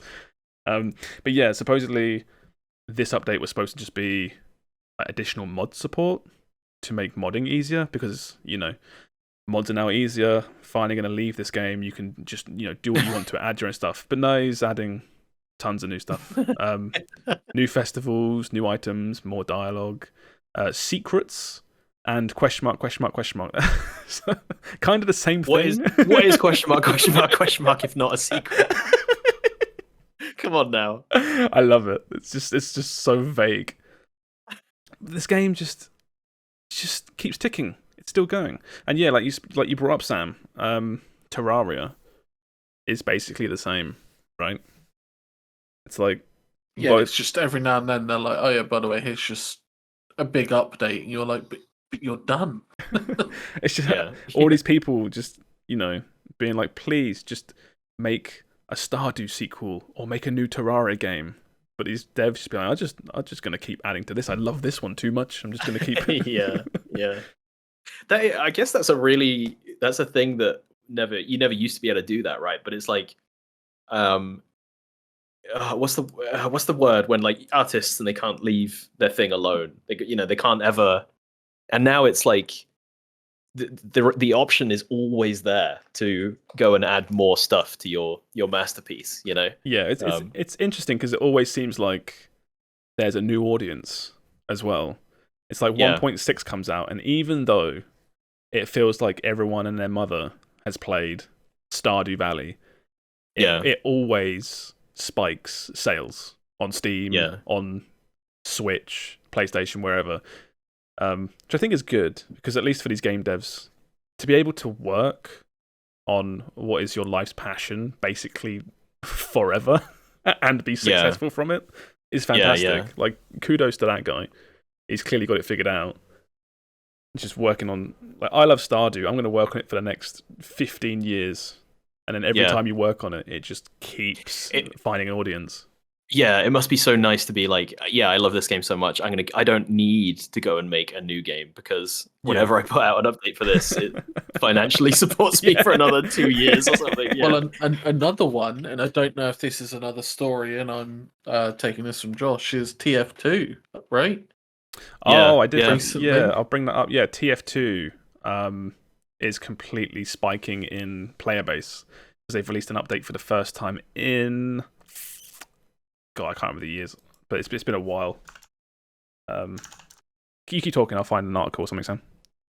Well, yeah, it's just it had an update, and I was like, "Is that a what?" Yeah, yeah. We put this game down essentially to play Overwatch when that game first released.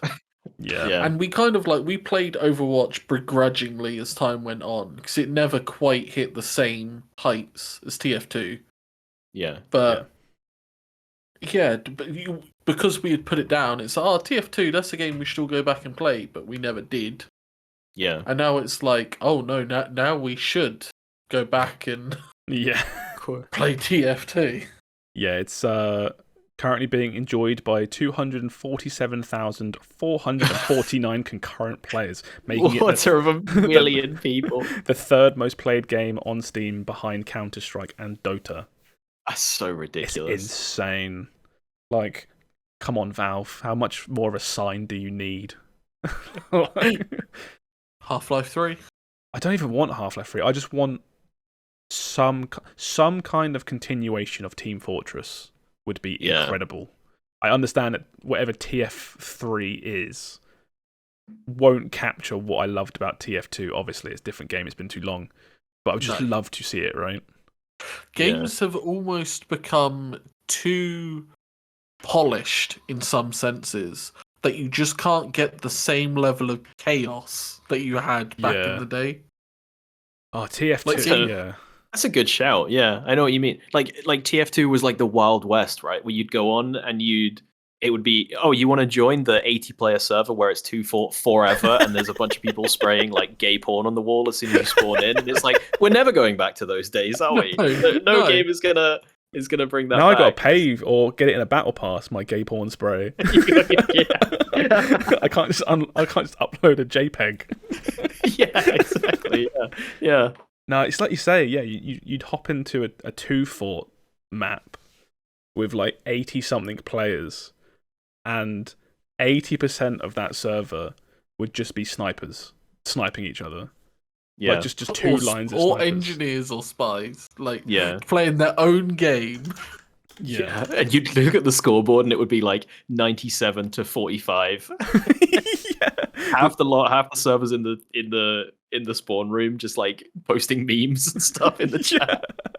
Yeah, you look at the timer, and the match has been running for like 15 hours without a winner. It's like, the game will end when someone captures the intel. Okay, that's fine. But then you go to the intel room as a spy, and there's like 15 turrets. Yeah. They've set up their own little village down there, like ecosystem. Yeah, the whole thing is just shut down by one heavy with a medic that Ubers him, but for some reason no one's done that in like 17 hours. Well, it's because of the snipers they're about. Oh my god. Oh, take me back. Fuck.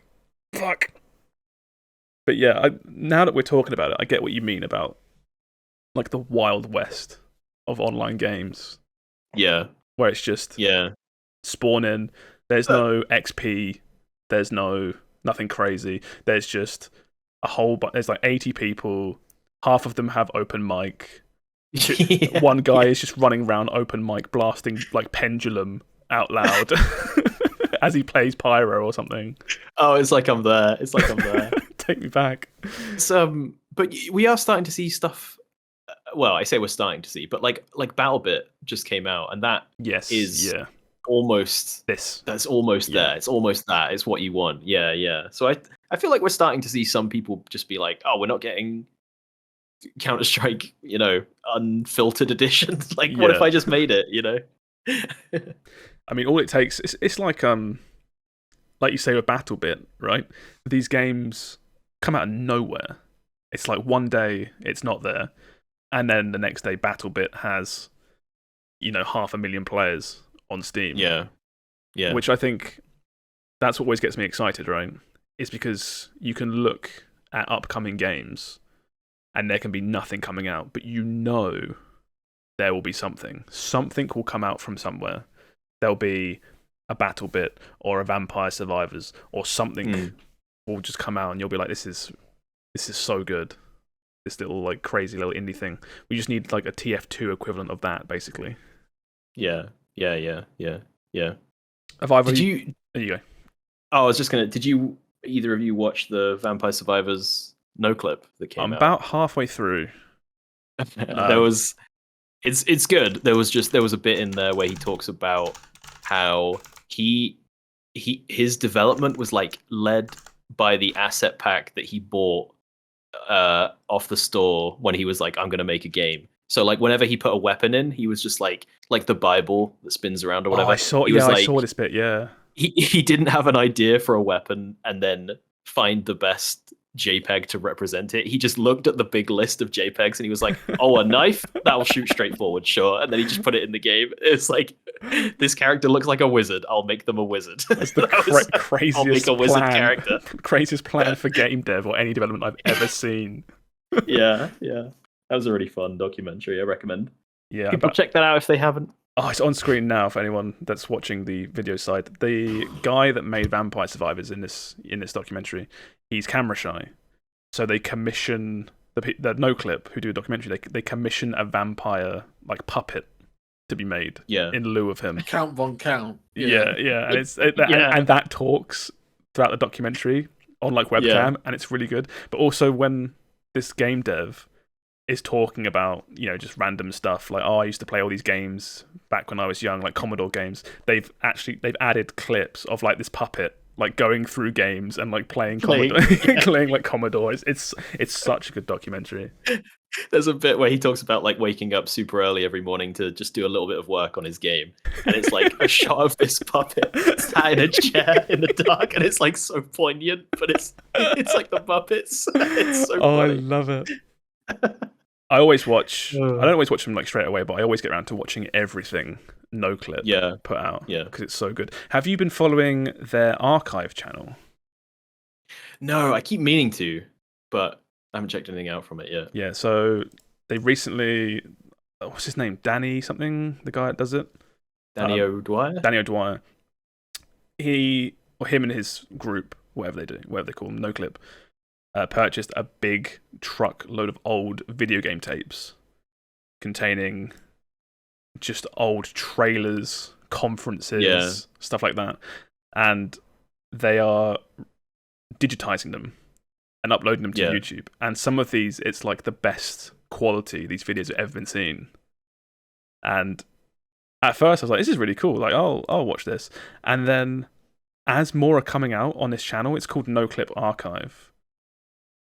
As more come out, it's really nostalgic because there's like stuff from 2006, 2010, like really old E3 stuff that you kind of remember.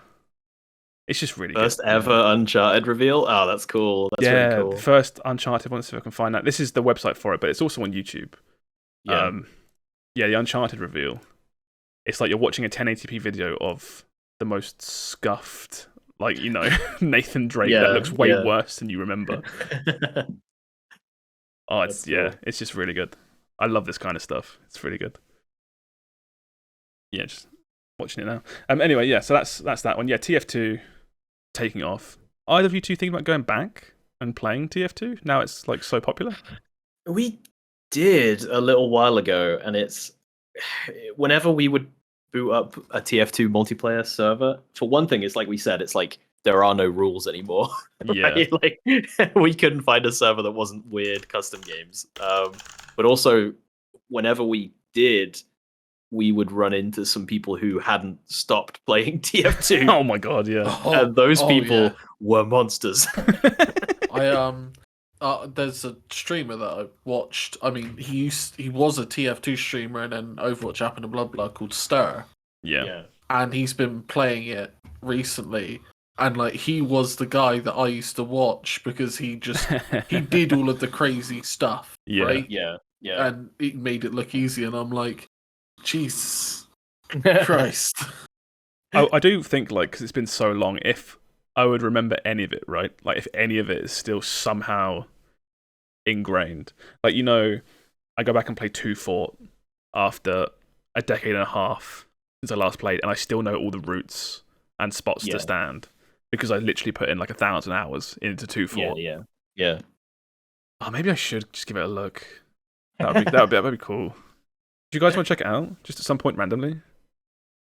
Yeah, I'm down. Give me a day. Give me enough time to download it. I don't know how big TF2 is at this point. It's probably 400 gigs of hats, right? Yeah, probably. Yeah, and you go on a random server and also download another 50 gig worth of sound files and stuff. You have to download all the Unreal Tournament announcers packs. Yeah. What was it like? Frag Masters. Every time you load into a map. Yeah. Yeah, that's all the news for the week. That's everything I've got, really. So, trying to think. I haven't really looked at new releases. We can have a quick look. This is really off the cuff. Well, I mean, Exoprimal came out, right? So that's it. Yeah, like who cares? Nothing else, right? Yeah. Diablo season starts tomorrow, but apparently they just pushed a patch out, which has made everybody very unhappy. So yeah, I heard about that. Yeah, they can't do anything right, apparently, so it doesn't matter. Yeah. Oh, you've got Remnants coming out, right? Remnant 2? Yeah, Remnant 2. That's early access starts tomorrow, I want to say. Oh, did we already cover that last week then? I'm sorry, I didn't prepare for this at all, so I know this is really No. Early access. It's if you buy the super duper deluxe edition. Everyone else gets in next week. Yeah, 25th of July it says for the release date on Steam for Remnant 2. Yeah. It looks like a lot of people are going to be playing this. I've heard it looks good. Also the date that Nick Cage comes to live on DVD. Yeah, Nick Cage coming out on DVD. We covered it last week. How is Remnant going to stand up to Nick Cage in DVD? The poor guys. I know we covered it last week for releases, but on Friday, when this episode comes out, Pikmin 4 will be out on Switch. Oh yeah, and you played it? I'll be 100% playing. I don't know if you saw today. The reviews dropped today. It is doing insanely well, way higher than I thought it was going to do. Across 42 reviews right now, Pikmin 4 is sitting at 88 average out of 100. That's crazy. That's insane. For like a Pikmin game, I was expecting maybe like high 70 at best for like this niche. Where's Exoprimal? Really odd, right? Exoprimal had hardly any reviews. What? They come out now. When game came out, it's 66 average. Probably about right, to be honest. I mentioned this when we were talking about it. Exoprimal came out, and you couldn't find anything about it. That's what it felt like. There was like no discussion. The subreddit was dead. They probably didn't do review codes for it. No, right? I don't think they did. Yeah, there were no reviews on launch. Even a few days after, there was like 4 reviews. Yeah, it was so, and it's like big Capcom release. It's not like an indie game, full price on Steam, Game Pass game. I expected something more than nothing. You know what I mean? I know what you mean. I think it's because between us, the 4 of us are the ones that cared the most about Exoprimal of everyone on the internet. It was us who were most excited for Exoprimal. I feel like if I went to the devs when I was trying to find stuff about Exoprimal, just like any discussion, if I went to the devs and was like, where can I find out more about this? They'd just look at me and say, why? Why do you want to know? Like, you don't think if you called up the Exoprimal community manager and you went, hey, can you send me a review code? And they're like, we will invite you to the studio and give you a tour. Please talk about Exoprimal. I bet it's the exact opposite. I bet he hates his own game. I bet you call him up and ask about Exoprimal, and he's just like, "Oh, no, go away." Can I talk about Resident Evil? Yeah, please just let me talk about just anything else. I'm so sick of Exoprimal. More games probably coming out, but I don't know right now. I don't have the website to find them, so I'm gonna just scuff this and say come back next week, and we'll probably be talking about it if it's any good. Fair enough. Yeah, I mean, if it's good, we'll probably be playing it. So there you go. Come back next week. There you go. Hook, line, and sinker. That will bring people back. That'll work. Let's do our socials, and then we'll get out of here. Thank you for listening, everybody. Hope you've enjoyed this week's episode of the podcast. My name is BottlerWorks on everything. You can find me if you dare. How about you, Will? You know where to find me, everybody. And Sam. Hello, I'm Sam.